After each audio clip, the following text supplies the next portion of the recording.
Leader है, हमारे संगठन के सबसे तेज तर्रार साथी आदरणीय मनीष कुमार जी, तालियों से स्वागत करिए सब लोग।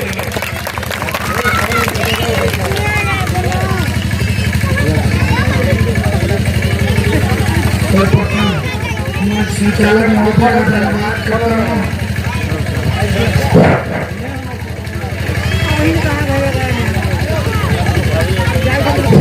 मैं अपनी बात को शुरू करूं उससे पहले जितने भी साथी इस ग्राम सभा के हैं या दूर दराज से चलकर आए वो लोग कृपया स्थान ग्रहण करने, काफी कुर्सियां खाली पड़ी हैं। ऐसे आप खड़े रहोगे तो अच्छा नहीं लगता है। बाबा साहब ने हमें कुर्सियों पर बिठाने के लिए कितना प्रयास किया, कितने संघर्ष किया। आप लोग नहीं बैठेंगे तो कौन बैठेगा इन कुर्सियों पर। आइए, मेरे गला भी साथ नहीं दे रहा तो आप लोग अगर विराजमान हो जाइए फिर हम बात करते हैं।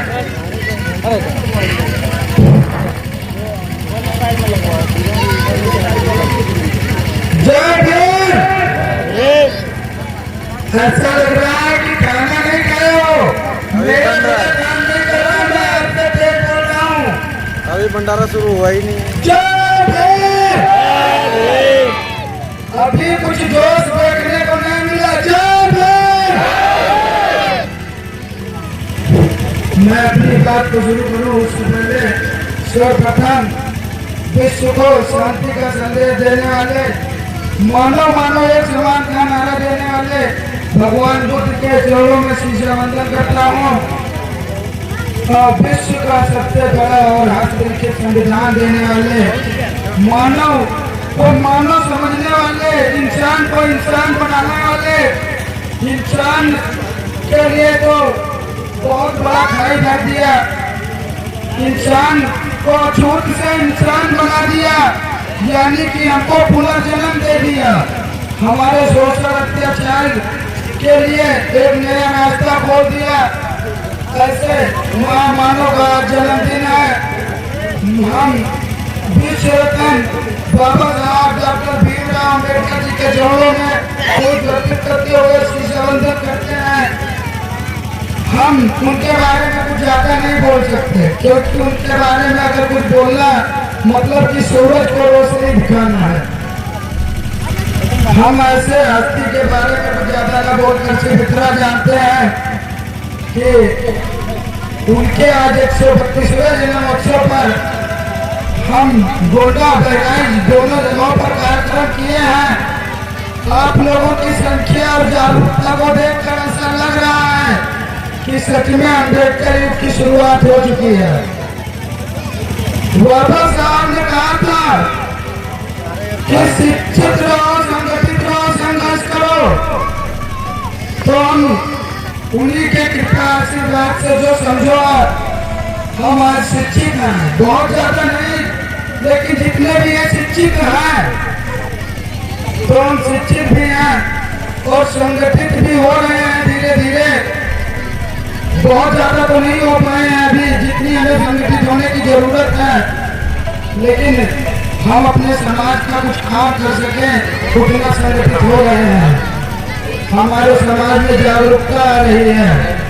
बाबा साहब ने महिलाओं को चूल्हे चौके से निकालकर कुर्सी पर बैठा दिया, हाथ में कलम और पैंट शर्ट टाई में बैठा दिया, कोट पैंट पहनकर टाई पहनकर आज की महिलाएं, हमारी माताएं बहनें ऑफिसों में जब बैठती हैं तब ऐसा लगता है कि बाबा साहब ने किस नृत्य से उठाकर इनको स्वर्ग में बिठा दिया।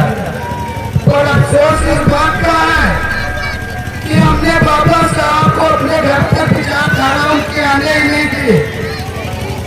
क्या ये हम लोग सही कर रहे हैं कि जिसने हमारे लिए अपने बच्चों की कुर्बानी दे दी, अपने परिवार की कुर्बानी दे दी, अपने जीवन का हर एक पल हमारे लिए लगा दिया, अपने जीवन की बहुमूल्य सांसों का एक एक कतरा हमारे लिए लगा दिया, हमारे समाज को कुर्सी पर बैठने के लिए अपना पूरा जीवन दांव पर लगा दिया, तब जाकर आज हम लोग यहाँ पर मंच से आपके बीच में अपनी बातें रख रहा हूँ और आप कुर्सी पर बैठकर मेरी बातें सुन रहे हैं।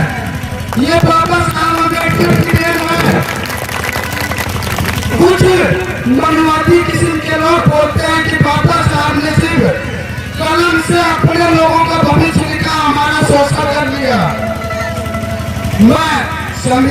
आपको शपथ पूर्वक कहता हूँ कि बाबा साहब ने अगर अपने कष्टों का 1% भी प्रतिशत संविधान में लिखा होता तो मैं सोचता हूँ कि आज आपने जो हमारा हजारों साल का शोषण किया वो शायद नहीं कर पाए होते।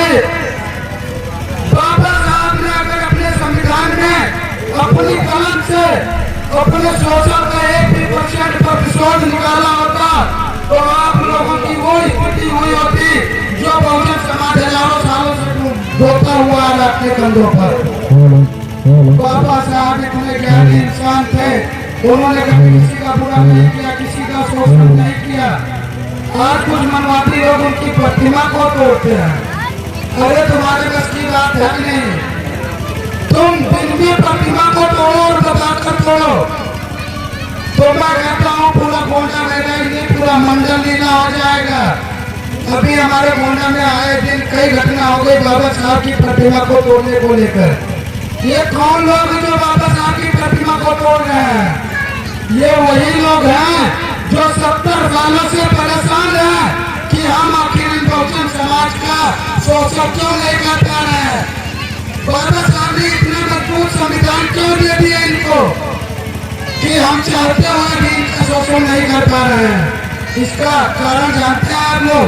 बाबा साहब ने वो पीड़ा सही है स्कूल के बाहर बैठकर जब शिक्षा ग्रहण किया है उन्होंने अपने सामने अपने माता पिता जो उनके गार्जियन उनको स्कूल तक छोड़ने जाते थे उन पर मनवादी लोग गोबर रखते थे। माता सावित्री गई जब महिलाओं के लिए संघर्ष कर रही थी, शिक्षा का संघर्ष कर रही थी, भारत में शिक्षा की ज्योति जला रही थी, तब उनके ऊपर कीचड़ पत्थर फेंकने वाले आखिर कौन लोग थे? कौन से विचारधारा के लोग थे? आज तो सब लोग बाबा साहब के तस्वीर पर पुष्पार्पण करके चले जाते हैं, लेकिन आप लोगों को पहचानना है कि आप लोगों का शोषण कौन कर रहा है। आप लोग संगठित हो जाइए। अगर आप लोग संगठित हो गए तो अपने यहाँ एक कहावत है, एक दिमाग और 10 दिमाग में फर्क होता है। होशियार कतरा हो जाओ, लेकिन अगर एक आदमी गलत करते हैं ना तो दिन भर में बताएगी कि तू कहा गलती क्यों के थोड़े साथ चल कैसे। तो कहना यही है कि आप लोग जिस प्रकार से संगठित हो सकते हैं अपने गांव में क्रमबद्ध संगठित हो जाइए, अपने ब्लॉक में क्रमबद्ध संगठित हो जाइए, अपने जिले पर क्रमबद्ध संगठित हो जाइए। अब आती है वाली संघर्ष की। यहाँ पर बैठा हर एक व्यक्ति परेशान है, हर एक व्यक्ति शोषण का शिकार होता है, लेकिन उसको पता नहीं चलता। संघर्ष तो सब कर रहे हैं, कोई परिवार में कर रहा है, कोई 4 लोगों को साथ में लेकर कर रहा है, कोई 10 लोगों को साथ में लेकर कर रहा है, लेकिन एक प्लेटफॉर्म पर कोई संघर्ष नहीं कर रहा है। अगर आप प्लेटफॉर्म एक बनाइए कि हम एक प्लेटफॉर्म पर सभी लोगों को जोड़ने का काम करेंगे, एक प्लेटफॉर्म को साथ में लेकर सब लोग शोषित वंचितों का हक और अधिकार की आवाज उठाने के लिए काम करेंगे तो मेरा मानना है और मुझे विश्वास है कि शोषण आपके यहाँ पर कोई सोचेगा भी नहीं कि किसी का शोषण कर ले। अभी कुछ लोग ये सोच रहे हैं कि बहुजन समाज संगठित होने लगा है तो वो भी आ जाते हैं आपके प्रोग्राम में पुष्पार्पित करने, और वही लोग हैं जो सबसे ज्यादा आपका विरोध करते हैं, आपके संविधान का विरोध करते हैं, बाबा साहब का विरोध करते हैं। लेकिन क्या करें, अब वो खुलकर नहीं बोल सकते क्योंकि उनको पता है कि हर एक घर में एक अम्बेडकर पैदा होने लगा है और बाबा साहब की विचारधारा हर एक घर में पहुंच गई है। तो अगर बाबा साहब की विचारधारा हर एक घर में पहुंच गई है, अगर सब लोग यहाँ पर जितने लोग बैठे हैं सिर्फ किसी बुलावे से नहीं अपने दिल से आए हैं, ये न सोची न जावे तो भेजने से आ गई है, वो अगर सब लोग अगर ये सोचकर आए हैं कि ये आज हमारे महापुरुष, हमारे महामानव का जन्मदिन है, हमें जानना चाहिए। अगर अपने दिल से आए हैं तो सब लोग एक बार बाबा साहब के लिए जोरदार तालियां बजाएं और कहें कि हम इसी मकसद से आए थे। आज जो आप लोगों ने समर्थन दिखाया है, चाहे वो गोंडा हो या बहराई, पूरा गोंडा नीला हो गया था। प्रशासन परमिशन न देने के बावजूद पूरा गोंडा नीला नीला था। हजारों की संख्या में भीड़ थे और प्रशासन को झुकना पड़ा। ये सिर्फ बाबा साहब के दिए अधिकारों की वजह से हो पाया है। हम आप जेल में होते अगर बाबा साहब ने हमें बराबर का कानून न दिया होता, अगर बाबा साहब ने हमें अपना हक कैसे मानना है, हमें उन लोगों से अपना हक कैसे छीनना है, हमें उन लोगों के प्रति अपनी बातें कैसे रखनी है, अगर बाबा साहब ने अपने संविधान के माध्यम से हम लोगों को यह अधिकार न दिया होता, तो मुझे नहीं लगता है कि आज यहाँ प्रोग्राम हो रहा होता या जिला गोंडा में जो इतना बड़ा प्रोग्राम हुआ वो हुआ होता। मैं अपनी बात को बहुत ज्यादा नहीं करूंगा, बस इतना कहना चाहूंगा कि घर में आप कलम और बाबा साहब की संविधान बच्चों के बीच में रख दीजिए। आपका शोषण तुरंत तो नहीं मैं कहता हूँ कि हट जाएगा, लेकिन आपका बच्चा अगर एक साल कंटिन्यू गीता रामायण की जगह संविधान पढ़ लेगा तो वही खड़ा होकर सबसे पहले आपके हाथ पर अधिकार की बात करेगा। आपका कोई शोषण कर ले, ये 1% मुमकिन नहीं होगा। अगर आपके घर में बाबा साहब का संविधान अगर आ गया और आपने सुबह शाम घंटा बचवाने से बजाय आपने सुबह शाम संविधान का पाठ अपने बच्चों के जीवन शैली में डाल दिया, चाहे वो 1 पेज डेली का पढ़े, इतना फोर्स करो कि हमारा यही धर्म ग्रंथ है, हमारा यही धर्म है कि हम भारतीय संविधान को जिंदा रखेंगे और हम भारतीय संविधान की विचारधारा पे चलकर बहुजन समाज को मजबूत बनाएंगे। क्या हम यहाँ पर बैठकर आज ये संकल्प लेते हैं कि हमारे घर में कापी किताब और बाबा साहब का संविधान होगा? हम सिर्फ यहाँ पर बैठे बातें सुनने आए हैं, हम यहाँ पर अपनी बात को रखने आए हैं, अपनी विचारधारा को रखने आए हैं, बाबा साहब के मिशन को रखने आए हैं। अगर शिक्षा हर घर तक नहीं पहुंची तो शोषण जारी रहेगा। हमने बड़े बड़े महारथियों को अपने समाज के सबसे दबे कुचले हिस्से से उठे शिक्षक है, कोई राजस्व विभाग में है, कोई शिक्षित होकर प्रधान बन गए, कोई ज्यादा पढ़ लिख लिए समाज सेवा ही करने लगे, लेकिन जब वो मंच पर पहुंचते हैं ना, उनके समाज में पहुंचते हैं ना, तो कुर्सी दूर से खाली हो जाती है।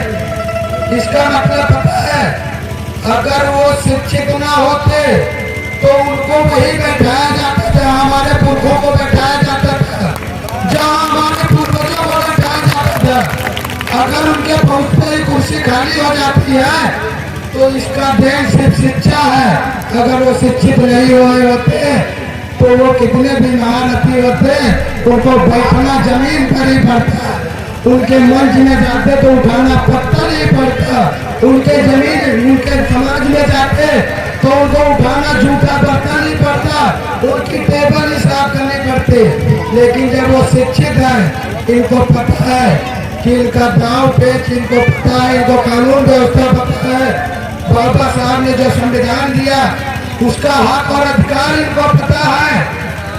अगर वो ये चीज जानते हैं तो जैसे आपके लोग वहाँ पहुँचते हैं कुर्सी खाली हो जाती है।